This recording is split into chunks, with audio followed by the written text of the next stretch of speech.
think almost to any extent there's trauma involved in that starts to come up. I think that I would assume having kids is where it starts, because like you said, like before kids, I don't remember having any problem with this. I don't remember having such a strong like need for it where it became a problem. I will say one upside of having trauma or earlier problems. I've had clients who right out of the gate in puberty have significant pelvic pain, some medical issues, unfortunately sometimes medical trauma, pain inserting a tampon, issues that force them to deal with this, or they get married and they're barely in their early 20s and there's issues.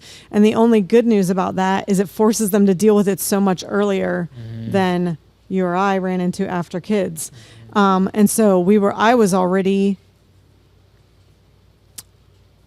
9 years into our relationship, 5 married, when stuff started being a conflict.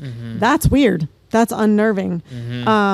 As opposed to had we run into it dating, or had we run into it earlier for whatever reason. Again, I wouldn't wish trauma or pelvic pain on anyone, but I've seen the upside of many of my clients having much healthier marriages before kids, much healthier conversations, much more thorough conversations. Instead of we were coasting, cruising, living the dream, we thought.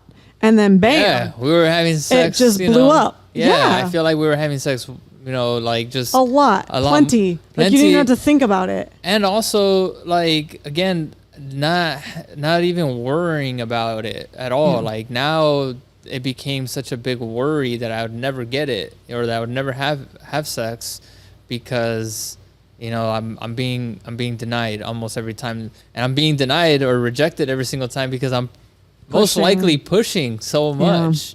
I think that's most men, that they're just constantly pushing it, and that's why they're getting the rejection. Sometimes spoken, sometimes unspoken expectations. Unmet expectations will and those unmet annihilate expectations are not sex. I think they're just deeper stuff that are unmet, and now it's like the sex is kind of like the leaf on the tree that is like, that is like, never mind all the roots.